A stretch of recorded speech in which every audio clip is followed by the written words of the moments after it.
ઈસુની જય.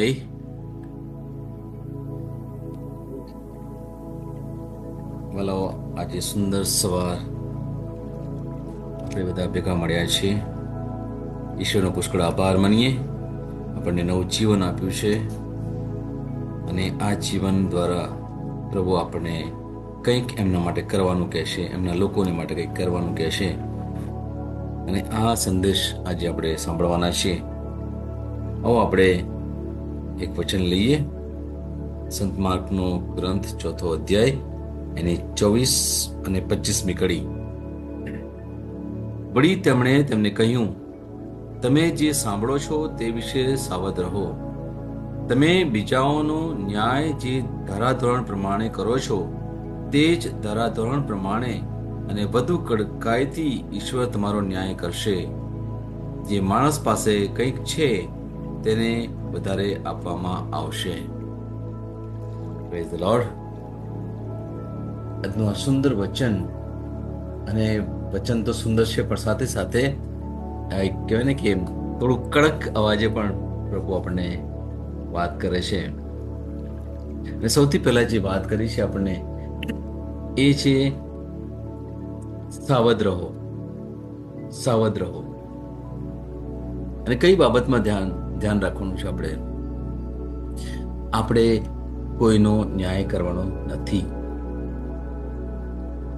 દુનિયામાં જે પ્રમાણે ચાલી રહ્યું છે, આપણે દુનિયામાં હોવા છતાં પણ આપણે આ દુનિયાના નથી. ભલા ફરીથી અમારે કહેવું છે, આપણે આ દુનિયામાં છીએ ખરા, પણ આપણે આ દુનિયાના નથી. ઈસુએ પણ આ જ વાક્ય કહ્યું હતું. એમણે કહ્યું હતું કે આ દુનિયાનો છું, આ દુનિયાનું રાજ મારું નથી. મારું રાજ તો અલગ છે. આ દુનિયાનો રાજા હું નથી. હું રાજા ખરો, પણ હું બીજી દુનિયાનો રાજા છું, જો તમને ખબર હોય તો. અને આવું જ આપણું પણ જીવન છે વાલાઓ, યાદ રાખજો. કે આપણને ખબર છે દુનિયામાં આવ્યા છીએ તો પછી જવાના ખરા, પણ જે સમય છે આવવાનો અને જવાની વચ્ચેનો જે સમય છે એ આ બહુ જ મહત્વપૂર્ણ સમય છે. કેમ? આપણને સમયે સમયે લોકો અલગ અલગ પ્રવચનો દ્વારા, બોધ દ્વારા, અમુક વિડીયો દ્વારા, અમુક ગીતો દ્વારા, બાઇબલના વચનો દ્વારા, કેમ જે પ્રભુના જે સંદેશવાહકો છે, પૈગંબરો છે, એ આપણને વારે ને વારે પ્રભુની સાથે જોડાવાનું, પ્રભુના માર્ગ ઉપર ચાલવાનું કહે છે. કેમ કહે છે? કે એમને સત્યનું ભાન થયું છે. એમને સત્યનું ભાન થયું છે. એવું નથી કે હંમેશા બહુ જ પવિત્ર જીવન જીવતા હતા, નહીં. ઘણા બધા તૂટેલા લોકો, ઘણા લોકો ભાગેલા, તૂટેલા, દુઃખી લોકો, હતાશ થયેલા લોકો, અમુક લોકો એવા કે એટલે સુધી કે એમણે આત્મહત્યા કરવાનો પ્રયત્ન પણ કર્યો હતો. એવા લોકોને જે તૂટેલા છે, ભાગેલા છે, જેને સમાજ તરફથી એને કે એમને બહિષ્કાર કરેલો છે અથવા એમને કોઈ ગણકાર્ય નથી, એવા લોકોને પ્રભુએ પકડ્યા છે ને કે છે, હવે આવ તું મારા રસ્તા ઉપર ચાલ અને હવે તું જઈને મારા નામનો સંદેશ ફેલાવ. આવા લોકોને, હા, મારા વાલાઓ, યાદ રાખજો. બહુ જ કહેવાય ને કે બુદ્ધિશાળી ને બહુ જ પ્રભાવિત ને એવા લોકોને પણ પ્રભુ પસંદ કરે, એની ના નથી. પણ પ્રભુ કોના માટે આવેલા? પ્રભુ પાપીઓને માટે, એ તમારા ને મારા માટે આવ્યા હતા. અને આજે પ્રભુ એ જ ઝંખે છે કે એ મારો બાળક, મારો પુત્ર, મારી પુત્રી, એ મારી પાસે પાછો આવે. આ પ્રભુની ઝંખના છે, હર ઘડીની ઝંખના છે. પ્રભુ તો એટલું ઈચ્છે છે કે આખી દુનિયાના લોકો મને ઓળખે, દુનિયાના લોકો મને ઓળખે. એવું નહીં ફક્ત ખ્રિસ્તી લોકો છે, એવું નહીં ફક્ત ઈસુને માનનારા લોકો, ના. પ્રભુની ઈચ્છા છે કે બધા લોકો દુનિયાના ખૂણે ખૂણે લોકો મને ઓળખતા થાય. એટલા માટે તો પ્રભુએ કહ્યું હતું કે જાઓ, મારો સંદેશ ફેલાવો, તમે સંદેશ ફેલાવો.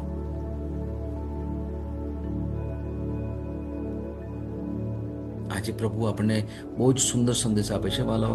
જોઈએ આપણે એને જોઈશું. આપણે શું કહે છે પ્રભુ આપણને, કે આપણો જે સમય છે, આપણી પણ શક્તિ છે, એ સમય શક્તિ એને એક જ બાબત ઉપર ધ્યાન આપવાનું છે, એ છે પરમેશ્વરના વચનો પર જ.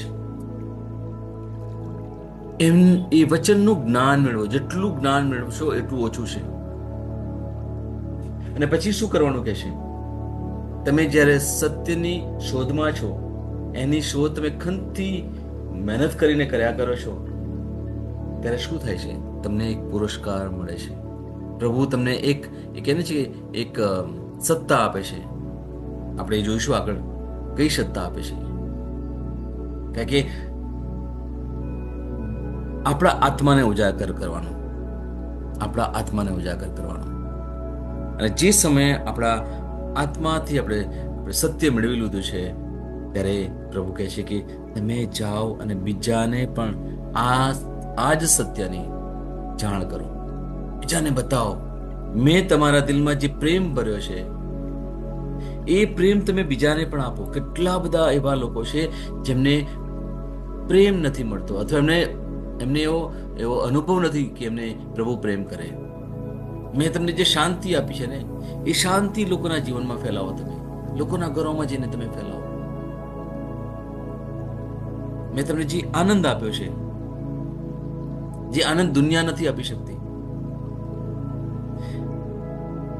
એક ખુશી અને આનંદ, આ બંનેમાં તફાવત છે.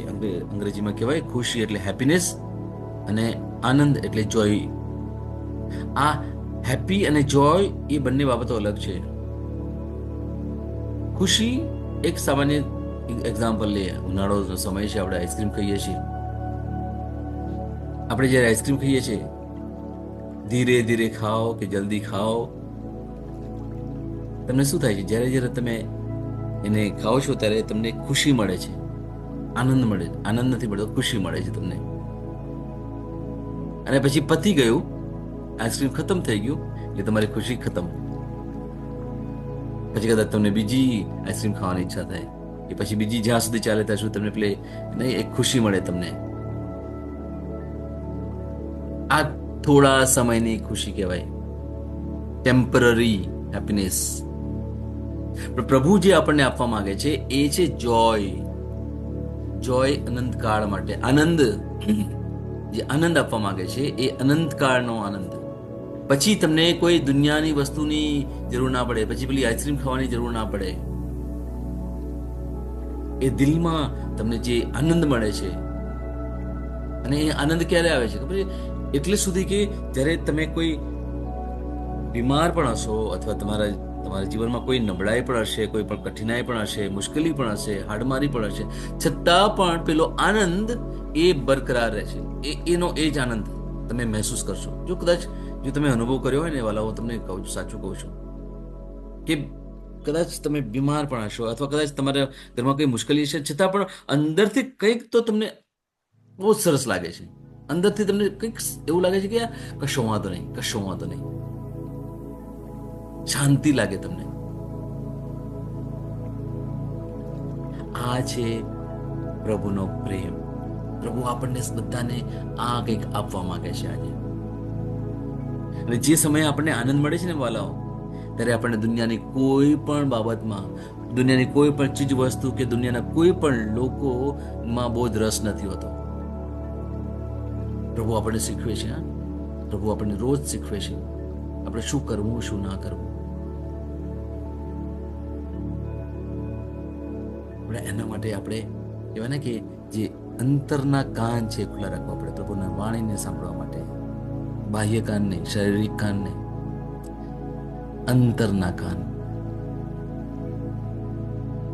આપણી અંતરની આંખો પણ આપણે ખોલવી પડે, જોવું પડે મારી સાથે શું થઈ રહ્યું છે, હું શું કરી રહ્યો છું. આપણે જે પેલો વિષય લીધો હતો ગઈકાલે, કે તમે જે વિચારી રહ્યા છો તેના વિશે વિચાર કરો. જે વિચારી રહ્યા છે એની પર વિચારો. શું વિચાર કરી રહ્યો છું, શું ચાલે છે મારા મનમાં, હું કેવા પ્રકારનો વિચાર કરી રહ્યો છું, કેવા પ્રકારની લાગણી કરી રહ્યો છું. કારણ કે મનમાં લાગણી હોય છે, જાત જાતના વિચારો હોય છે, યોજનાઓ હોય છે. એની ઉપર આપણે વિચાર કરવાનો છે. હવે એ કોણ કરે? એ ફક્ત ને ફક્ત આપણો આત્મા કરે. મેં તમને શરૂઆતમાં જ્યારે વાત કરી હતી એ આપણે 3 વસ્તુથી બનેલા છે. શું છે? આત્મા, મન અને શરીર. અને આ 3માંથી આપણે સાચા કોણ? એ છે આપણો આત્મા. આપણે આત્મા છીએ. આપણે શરીર નથી, આપણે મન પણ નથી, આપણે આત્મા છીએ. એટલા જ માટે પ્રભુ આપણા આત્માને ઉજાગર કરવાની વાત કરે છે. અને મેં તમને વારે વારે હું તમને કહું છું કે આપણે શું કરવાનું છે કે આપણા આત્માને પરમાત્મા સાથે જોડવાનો પ્રયત્ન કરવાનો છે. આપણે રોજ ને રોજ આ એક પ્રયત્ન હોવો જોઈએ આપણો. મનને પરમાત્મા સાથે નહીં, શરીરને પણ નહીં, પણ આત્માને પરમાત્મા સાથે જોડવાનો છે. આ જીવતા જીવ આપણે આ કરવાનું છે સભાનતાથી. મનમાં ઘણું બધું ચાલી રહ્યું છે, પણ એ આત્માને એટલો હુકમ આપવાનો છે. આપણે આત્માથી આપણે શું કરવાનું છે? મનને કાબુમાં લેવાનું છે. હું કેવા પ્રકારનો વિચાર કરી રહ્યો છું, હવે મારે કેવા પ્રકારનો વિચાર કરવો જોઈએ, એના વિશે આપણે વિચારવાનું છે. શરીર પણ ઘણીવાર કહેશે આપણને, હવે થાકી ગયો તું. શરીર તમને કહેશે ઘણીવાર, હવે ઊભો થઈ જા, હવે બહુ થાકી ગયો, તું સૂઈ જા, હવે તને ભૂખ લાગી છે, તું કંઈક ખાઈ લે. શરીર કહેશે. અને એટલા જ માટે આપણે સમયે સમયે ઉપવાસ કરીએ છીએ વાલાઓ. આ ઉપવાસ બહુ જ ઉત્તમ બાબત છે. આપણે શું કરીએ છીએ ખબર છે? શરીરને હુકમ કરીએ છીએ, આજે તું નહીં ખા, આજે તને કશું પણ નહીં આપ, કશું નથી ખાવાનું તારે. આપણે શું કરીએ છીએ? શરીરને કાબુમાં લઈએ છીએ. મેં ઘણા લોકોને જોયા છે, અઠવાડિયામાં 1 ઉપવાસ કરે, ઘણા લોકો અઠવાડિયામાં 2 કે 3 ઉપવાસ પણ કરે છે. અને આપણે ખબર છે તપઋતુ આવે ત્યારે ઘણા લોકો 40થી પણ વધારે ઉપવાસ કરે છે. ઉત્તમ છે, ખરેખર ઉત્તમ છે. પણ શું કરીએ છીએ આપણે? એ દ્વારા આપણા શરીરને કાબુમાં લઈએ છીએ. શરીરે ઘણું બધું આપણા દ્વારા કરાયું, સારું પણ કરાયું અને પછી નરસું પણ કરાયું. પણ આપણે કહીએ છીએ કે નહીં, તું મને કંટ્રોલ ના કરી શકે, તું મને કાબુમાં ના રાખી શકે, હું તને કાબુમાં રાખીશ. એટલે આપણે શું કહીએ છીએ? આત્મા. આપણે કહીએ છીએ શરીર, હું તને કાબુમાં કરું છું, તું મને કાબુમાં ના કરી શકે. આ બહુ સમજવાની વાત છે વાલાઓ, બહુ સમજવાની વાત છે. અને સાથે સાથે પેલું મન પણ, એને પણ આપણે કાબુ કરીએ છીએ. જ્યારે આપણે કોઈ તપ કરીએ છીએ ને ત્યારે આપણે નિર્ણય લઈએ છીએ આત્માથી કે નહીં, બસ મારે આવું જ કરવું છે.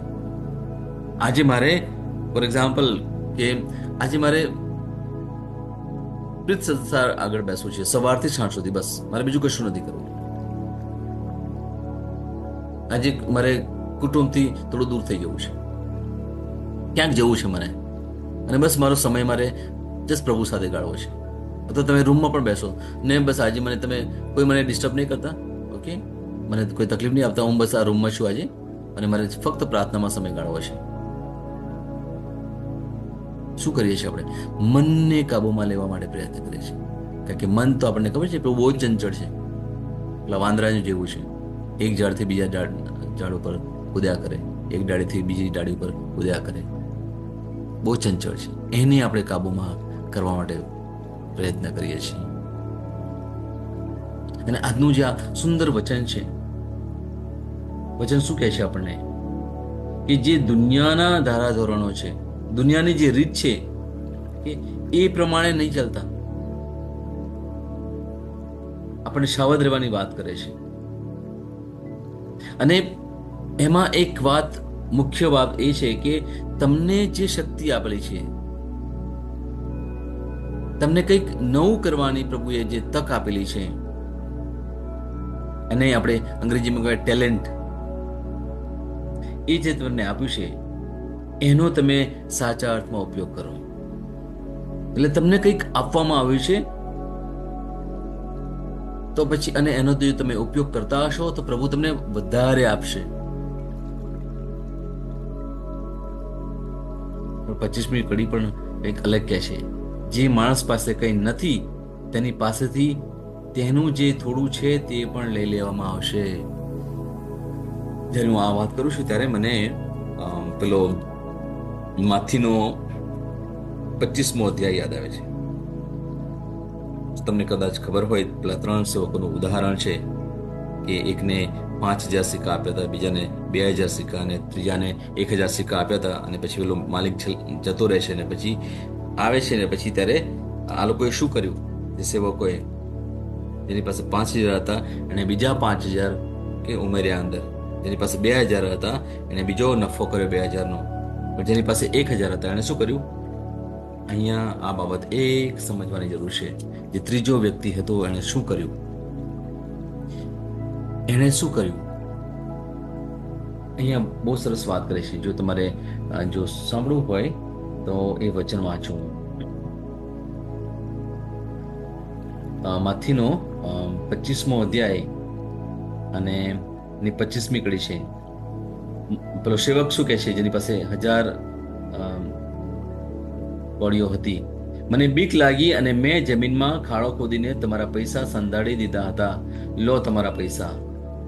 ત્યાં પેલા માલિક કે બહુ ગુસ્સે થાય છે. અરે દુષ્ટ આળસુ નોકર, તને ખબર નથી કે જ્યાં મેં વાવ્યું નથી ત્યાંથી હું કાપણી કરું છું, અને જ્યાં મેં ઉપડ્યું નથી ત્યાંથી હું અનાજ એકઠું કરું છું. તો પછી તારે મારા પૈસા શરાફને ત્યાં વ્યાજે તો મૂકવા જોઈતા હતા. તેથી જ્યારે હું પાછો આવ્યો ત્યારે વ્યાજ સાથે તો તે મને પાછા મળતા હોત. અને પછી એ માલિક એની પાસેથી બધા સિક્કા લઈ લે છે અને પછી એને બહાર ફેંકી દે છે. આ ઉદાહરણ છે ને વલાઓ, એ બહુ જ આપણને કે ને હલાવી દે એવું ઉદાહરણ છે. આપણા જીવન વિશે છે. આ દુનિયાના ધન વિશે વાત નથી કરતા. પ્રભુ છે ને, પ્લીઝ હંમેશા યાદ રાખજો, કારણ કે ઘણી વાર અમુક દ્રષ્ટાંતો છે ને એને દુનિયાદારીની રીતે આપણે જોતા હોઈએ ને ત્યારે પછી એનો જે સાચો રસ જો મળવો જોઈએ ને, સત્ય મળવું જોઈએ ને, સત્યથી પછી આપણે બહુ દૂર જતા રહીએ. દુનિયાની બાબતમાં આપણે વિચારતા થઈ જઈએ. અહીંયા દુનિયાની વાત નથી. અહીંયા જે વાત છે એ છે પ્રભુએ આપણને જે ભેટ આપી છે, પ્રભુએ આપણને કંઈક તક આપેલી છે, કંઈક નવું પ્રભુએ આપણા જીવનમાં મૂક્યું છે. એ કંઈ એના વિશે વાત કરે છે અહીંયા.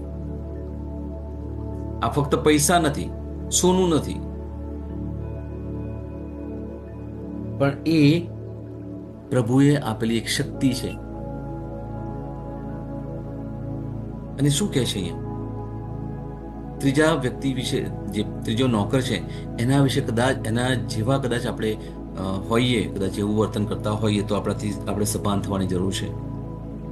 આપણે આજે હજુ પણ આપણી પાસે જીવન છે, સભાન થવાની જરૂર છે. બોલો, ઘણા વર્ષો કદાચ આપણે વેડફી કાઢ્યા, આજે આપણે પાછા વળીએ, કંઈક કરીએ આપણે. કારણ કે પ્રભુએ તો વચનો દ્વારા આપણને ઘણું બધું જ્ઞાન આપ્યું છે, આપણે ઘણા બધા આશીર્વાદો આપેલા છે, પ્રેમ, શાંતિ અને આનંદ આપ્યો છે.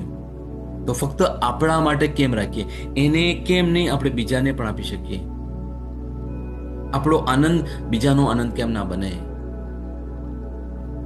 આપણી પાસે જે છે એ કેમને બીજાને આપી શકીએ? એમાં પછી વસ્તુ પણ હોઈ શકે, શુભ સંદેશ પણ હોઈ શકે, આશ્વાસન પણ હોઈ શકે, બે સારા શબ્દો પણ હોઈ શકે, બીજાનો સહારો પણ આપણે બની શકીએ,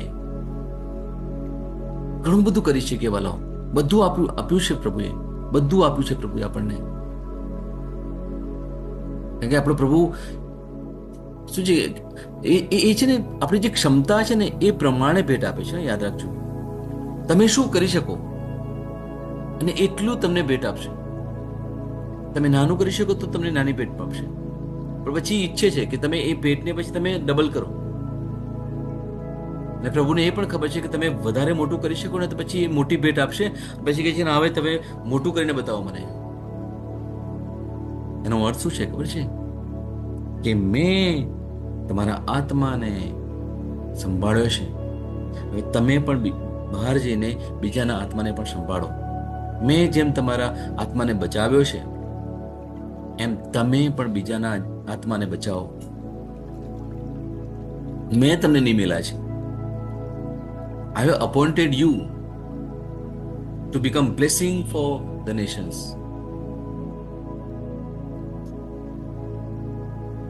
મારા વાલાઓ, આજે આપણે આ સંદેશને આપણા જીવનમાં ઉતારીએ મારા વાલાઓ.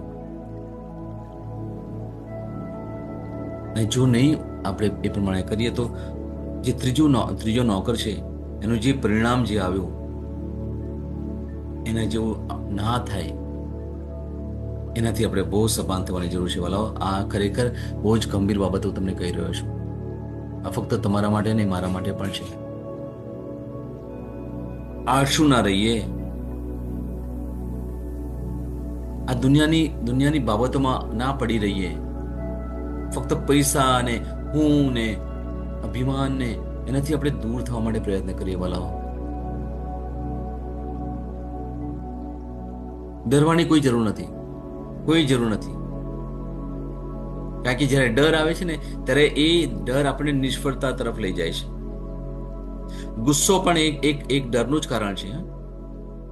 હતાશા પણ ડરનું જ કારણ છે. આ પેલો શૈતાન આપણા મનમાં ઘણી બધી બાબતમાં ડર મૂકે છે, એક વિચાર દ્વારા. આજે આપણે પ્રભુને પ્રાર્થના કરીએ કે પ્રભુ,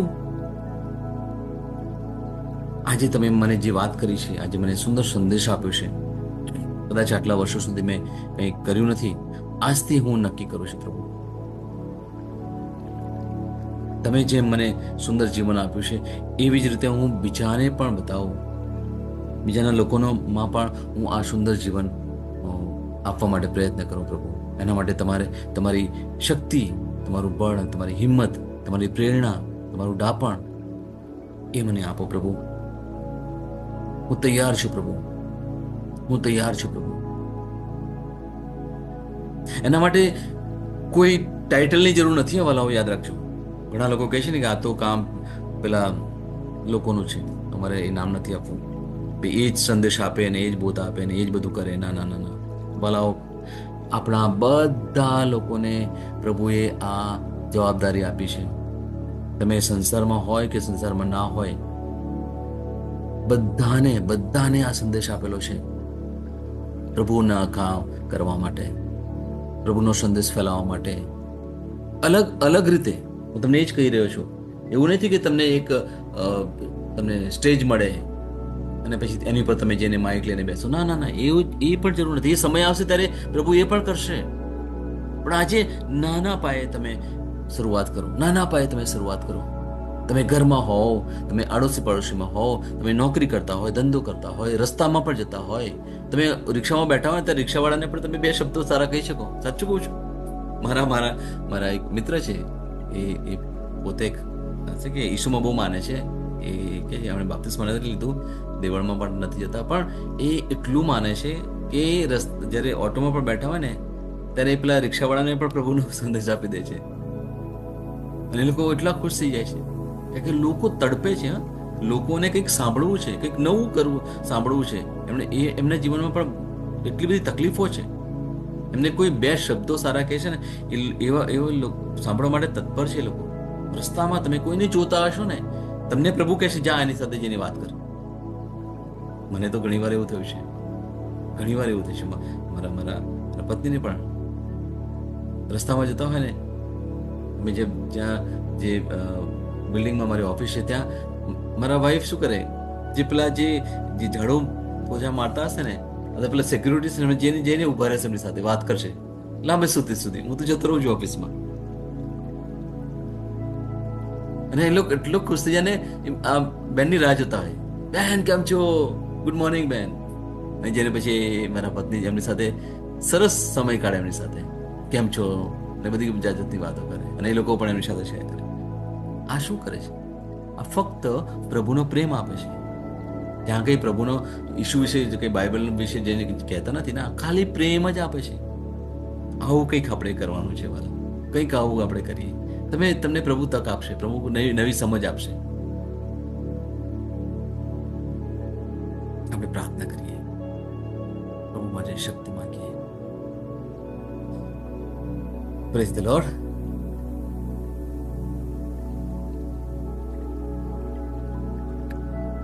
તમે એ રીતે બોલો કે અર્થપૂર્ણ રહે. 16મો દિવસ, વિશ્વાસ ઘોષણા. હું જાહેર કરું છું કે હું એક પ્રચારક તરીકે જીવું છું. હું મારી આસપાસના લોકોની જરૂરિયાતો પ્રત્યે સંવેદનશીલ છું. હું પડી ગયેલાઓને ઉપાડું છું, તૂટેલાને પુનઃ સ્થાપિત કરું છું અને નિરાશ લોકોને પ્રોત્સાહિત કરું છું. હું કરુણા અને દયાથી ભરપૂર છું. હું માત્ર ચમત્કાર જ નહીં જોઉં, પરંતુ હું જ્યાં પણ જાઉં ત્યાં પ્રભુનો પ્રેમ અને દયા બતાવીને કોઈનો ચમત્કાર બનીશ. આ મારી ઘોષણા છે. દૈવી સ્વાસ્થ્ય કબૂલાત. પ્રભુનો શબ્દ મારું જીવન છે. હું માંદગીથી મુક્ત છું અને હું ક્યારેય પીડા અને અસ્વસ્થતાની લાગણીઓ રાખીશ નહીં, કારણ કે પ્રભુનો શબ્દ મારા શરીરમાં જોરદાર રીતે કામ કરી રહ્યો છે. શબ્દ મારા સમગ્ર અસ્તિત્વમાં પ્રવેશ કરે છે અને મને શક્તિ અને જોમથી ભરી દે છે. આમેન. હું જે પણ ઈશ્વરના નામ પર બોલું તે થશે જ. હું મજબૂત છું, હું તંદુરસ્ત છું, હું ધન્ય છું, હું સમૃદ્ધ છું, હું શક્તિશાળી છું, હું અભિષિક્ત છું, હું મુક્ત છું, હું પ્રભુનો વિશ્વાસી છું, હું પ્રભુ અને મનુષ્ય દ્વારા પ્રિય છું. હું જે જોઉં છું તે નથી બોલતો, પણ જે જોવા માંગુ છું તે બોલું છું. હું એક અવિભાજ્ય બીજ છું. હું મારા પ્રભુના ઘરમાં સારી જમીન પર રોપાયો છું. હું મારા ઈશ્વરની વાડીમાં નારિયેળના ઝાડની જેમ ફૂલું ફાલું છું. હું ખરા સમયમાં મબલક પાક આપું છું. હું પ્રભુમાં તાજા લીલા વૃક્ષો જેવો છું. હું વૃદ્ધાવસ્થામાં પણ ફળદાયક રહીશ. મારા પાન કદી નહીં કરમાય. હું જે પણ પ્રભુ ઈસુના નામમાં કામ કરીશ તેમાં સફળ થઈશ. ઈસુના નામમાં વસ્તુઓ હંમેશા મારા માટે કામ કરી રહી છે. હું ખ્રિસ્ત ઈસુમાં દરેક આત્મિક આશીર્વાદ મેળવનાર છું. હું મારા મનને ખ્રિસ્તના મન જેવું સંપૂર્ણ થવાનું કહું છું અને તેને નિર્દેશ આપું છું કે તે પ્રભુના વચનો દ્વારા ચાલે. હું મારા રજ્જુ અને ચેતાને જીવનની વાત કરું છું. મારા સ્નાયુઓ અને અસ્થિ બંધન માટે તાકાત બોલું છું. હું મારા હૃદય સાથે જીવન શક્તિની વાત કરું છું. હું સામાન્ય શ્વાસની પ્રક્રિયા જાળવવા માટે મારા ફેફસા અને પેશીઓ સાથે વાત કરું છું. મારી કિડની, યકૃત અને સ્વાદુપિંડને સંપૂર્ણ સ્વાસ્થ્ય અર્પું છું. મારા લોહીના દરેક કોષમાં જીવન છે. મારા હાડકાં સાદા અને નાજુક અસ્થિઓ ગોઠવાયેલા, મજબૂત અને મક્કમ છે. મારી આંગળીઓ ઉત્તમ રીતે કાર્ય કરે છે. મારી આંખોનું તેજ સારું છે. મારા કાન શ્રેષ્ઠ રીતે કાર્ય કરે છે. મારી ત્વચા નવા જન્મેલા બાળક અને ઈશ્વરની સુંદરતા જેવી મુલાયમ અને તંદુરસ્ત છે. મારા વાળના મૂળ સજ્જડ છે. હું મારા વાળને મજબૂત રહેવાનો આદેશ આપું છું અને જ્યાં વૃદ્ધિની જરૂર હોય ત્યાં હું વાળ ઉગવાનું કહું છું. મારા દાંત, અવાળા, જડબા, રક્તવાહિની બધું જ સ્વસ્થ, મજબૂત અને સંપૂર્ણ છે. મારા બધા હોર્મોન્સ અને ન્યુરોકેમિકલ ટ્રાન્સમીટર એકબીજા સાથે સંપૂર્ણ સુમેળમાં છે અને તેમના કાર્યોને સામાન્ય રીતે ચલાવી રહ્યા છે. મારું પાચન તંત્ર તંદુરસ્ત છે. તમામ ખોરાકને પચાવવા સક્ષમ છે. હું ખ્રિસ્તની આજ્ઞા પાલનમાં તમામ પ્રકારના વ્યસનો, માદક દ્રવ્યો, ખાવું પીવું, ટેકનોલોજી, મીડિયા, વિલંબ, ગપશપ, આળસ, અતિશય ઊંઘ, સુસ્તી, અનિવાર્ય ખરીદી અને દરેક પ્રકારનો અતિશય વપરાશ તમામને કાબૂમાં લઉં છું. જેમ ઈસુ છે તેવો જ હું છું. મારી પ્રજનન પ્રણાલી પૂરતી માત્રામાં અને સારી ગતિશીલતા દ્વારા શુક્રાણુનું ઉત્પાદન અને જમા કરી રહી છે. બહેનો માટે મારી પ્રજનન પ્રણાલી સમયસર ઈંડાકોષો ઉત્પન્ન કરે છે તથા જન્મ સુધી ગર્ભનું રક્ષણ અને પોષણ કરે છે. મારા અંગની દરેક પેશીઓ સંપૂર્ણ રીતે કાર્ય કરે છે અને હું મારા શરીરમાં કોઈ પણ ખામી કે ખોડખાપણને નકારું છું. મારી સંપૂર્ણ માનવ શરીર રચના અને શરીર વિજ્ઞાન ખ્રિસ્ત ઈસુમાં પૂર્ણ થયેલ છે. ઈસુના નામે હાલેલુયા, આમેન. ઈશ્વર પિતા મને પ્રેમ કરે છે, હું જાણું છું. ઈશ્વર પુત્ર મને પ્રેમ કરે છે, હું જાણું છું. ઈશ્વર આત્મા મને પ્રેમ કરે છે, હું જાણું છું. ઈસુની જય. ઈસુની જય. Hallelujah, hallelujah, hallelujah, Kere. Hallelujah, hallelujah, hallelujah, hallelujah, hallelujah. Hallelujah, la khala ma shekere kere kere me sheke la bara bara khara khara ma shekere me shala khara ma shetere la bara ba kere kere kere me shekere bila ra khara ma shuduri me dava setere la bara shekere bila khara ma sete le bara bala khara ma satoni kara ba hatte ro chi me shi bara bala kere me shitara ba khara kere ne me shala ma le bara ma hatte bi ba shubur bi ma khara ma kare kala khara ma shala la khara ma shetere bera Ribara matiri kiri kiri lara kara mashala kara kara mashitur mina mashwate kala rubar ilma dirbash virma koni ma hatir bishabat tere nirbatan ma shobal bari tiri ma hachde revati robashi barate kiri sharaka nirani marwashine mari termasha nakne ni daramashala kiri masatira hatro shimiritile ribara bashara kara mashitri lara bashar bashitri kara mashitri han bashwate lara hara mashikiri kiri mishikiri bala kara bashuti mena hatri shina matri bashiki ribara bashatara mashala ji hara bashabara shikiri mitara mashitira lahara mashikiri mishiri bara bashir bara bashir tikiri mishla malitore ba halali alama halikur bashikiri bashatara mashikiri mishir bara ribara bashutiri mishmara makulam tikiri bashabara bakar mashitri bare lara bashiri bir bashir bara kara mashitara mashitiri kara mashilakri Rabara Barshi, Fever Barshavar, Hallelujah, Bashavar Bashi, Kirmishi, Labara Karamashi, Hallelujah, Hallelujah, Hallelujah. Thank you. Thank you. पिता परमेश्वर जय हो, पिता परमेश्वर no जय हो, पुत्र यीशु no जय हो,